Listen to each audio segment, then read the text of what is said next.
જય શ્રી સ્વામિનારાયણ। ઘણા બધા પ્રયાસોને અંતે માસ્કનો હિન્દી શબ્દ મળ્યો, મુખ લંગોટ। હમણાં રામાયણ ચાલે છે, દૂરદર્શન વાળાને અનુરોધ છે રામાયણ ચલાવો, એનો વાંધો નહીં, પણ વચ્ચે અમૂલ આઈસ્ક્રીમની એડ ન આપો, બાળકો વેન કરે છે। એક વકીલને કોઈએ પૂછ્યું કે તમે આ ટાઈમ કેમ પસાર કરો છો લોકડાઉનમાં? તો કે રામાયણ ને મહાભારત જોઈને। તો કે તમને એમાંથી શું સાર મળ્યો? એટલે વકીલ સાહેબ કે રામાયણ છે અપહરણનો કેસ છે, મહાભારત છે જમીનનો કેસ છે। કોશિશ કર બેટા, કોશિશ કર, કદાચ તને કોરોના વાયરસ દેખાય। નો દેખાણો ને એટલે જ આખી દુનિયાને ઘોકે ચડાવી સીબલાવ। સુસ્યું આંખું લઈ લે।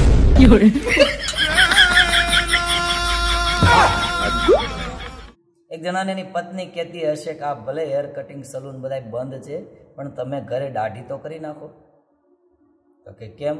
તો કે બાજુવાળા બેન પૂછતા હતા કે તમારી ઘરે જે બાવો આવે છે એ કોરોનાનો દોરો કરે છે?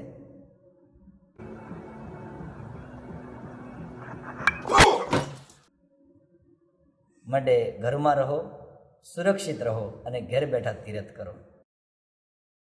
પૂજ્ય ગુરુ મહારાજ શ્રી દેવ કૃષ્ણદાસજી સ્વામી એક બહુ સરસ વાત કરે, સફળ વ્યક્તિ કોઈ અલગ કામ નથી કરતા, પણ દરેક કામ અલગ રીતે કરે છે। આજે સમાજના દરેક લોકો હાર્ડ વર્ક બહુ કરે છે, સ્માર્ટ વર્ક નથી કરતા।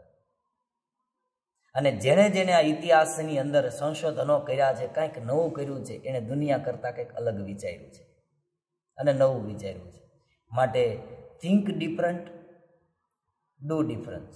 પૂજ્ય ધર્મવલ્લભ સ્વામી એક બહુ સરસ દ્રષ્ટાંત આપે।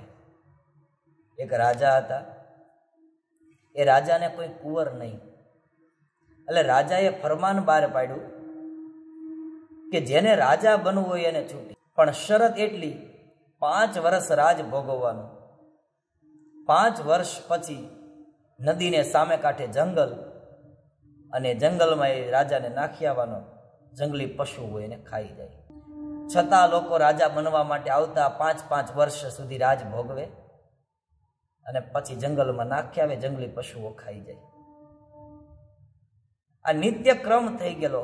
અને એમાં વર્ષો પછી એક માણસ આવ્યો ને એણે નક્કી કર્યું કે મારે રાજા બનવું છે। એના મિત્રોએ કીધું કે ભાઈ તું રહેવા દે, 5 વર્ષ સુધી જલસા છે, પછી તો મરવાનું જ છે ને। તો કે ભલે, મારે તો રાજા બનવું છે। चाणक्य એવું કહેતા કે એક બાર फैसला कर लिया, बाद में पीछे मुड़कर मत देखना, क्योंकि पलट पलट कर देखने वाले इतिहास नहीं बनाते। આ માણસે નક્કી કર્યું કે મારે રાજા બનવું છે।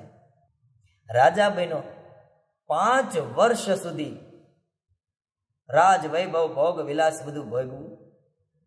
5 વર્ષ પૂર્ણ થયા, શરત અનુસાર નાવમાં બેસાડી બધા સિપાહીઓની સાથે સામેના જંગલમાં એને નાખવા માટે જતા હતા। નાવમાં આ રાજા એટલા બધા આનંદમાં, એટલા બધા ખુશ, એટલે સિપાહીઓને આશ્ચર્ય થયું કે આટલા વર્ષોના ઇતિહાસમાં કેટલાય રાજાઓને અમે નાખી આવ્યા, બધા રોક અકળ કરતા હોય અને આજીજી કરતા હોય કે અમને છોડી દો, અમને બળવો નહીં કરીએ, અને તમે એક છો કે આનંદમાં છો। અને ત્યારે પેલા રાજાએ કીધું હું એટલા માટે આનંદમાં છું, હું મરવા માટે નથી જતો, પણ મારું કાયમી રાજ કરવા માટે જાઉં છું। સિપાહીઓને આશ્ચર્ય થયું કે કઈ રીતે તમારું કાયમી રાજ કરવા માટે જાઉં છું? અને ત્યારે રાજાએ કીધું કે હું જ્યારે રાજગાદી ઉપર આવ્યો ને ત્યારે બધી સત્તા મારી પાસે હતી, પૂરેપૂરો અધિકાર મારી પાસે હતો, એટલા માટે સૌ પ્રથમ તો પહેલા વર્ષે મેં આખું જંગલ કપાવી નાખ્યું। આ ઝાડવા ખાલી આગળ દેખાય છે ને એટલા છે, બાકી આખું જંગલ કપાવી નાખ્યું। બીજા વર્ષે ત્યાં લેવલિંગ કરાવી નાખ્યું। ત્રીજા વર્ષે રેસિડેન્સી રો હાઉસ બનાવી દીધા। ચોથા વર્ષે સારા સારા માણસોને ત્યાં ટ્રાન્સફર કરી દીધા। 5મા વર્ષે ખજાના માલ મિલકત બધું ટ્રાન્સફર કરી અને 5 વર્ષને અંતે હું મારું કાયમી રાજ કરવા માટે જાઉં છું। ખુશ ન હોઉં? વાલા દર્શકો, જે કાંઈ કરીએ એ દરેક કરતાં અલગ વિચારીએ.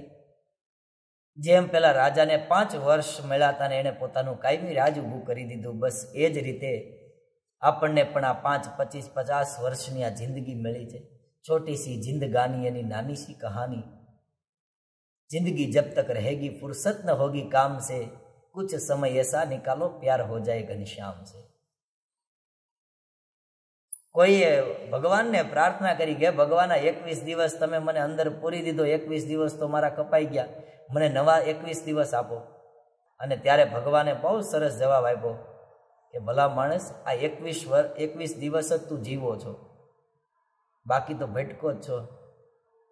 માટે વાલા દર્શકો, આ 5-25 વર્ષની જિંદગીમાં નાનું મોટું આ લોકનું કામકાજ કરીએ, પણ સાથે સાથે એ મૃત્યુ પછી આપણે ભગવાનનું કાયમી ધામ આપણને મળી જાય, એના માટે પણ ખાસ સત્સંગ, ભજન, ભક્તિ કરવી. એટલા માટે ગુરુ મહારાજ શ્રી દેવ કૃષ્ણદાસજી સ્વામી બહુ સરસ વાત કરે, પેટનું કરવું, વેઠનું કરવું અને સાથે ઠેઠનું કરવું.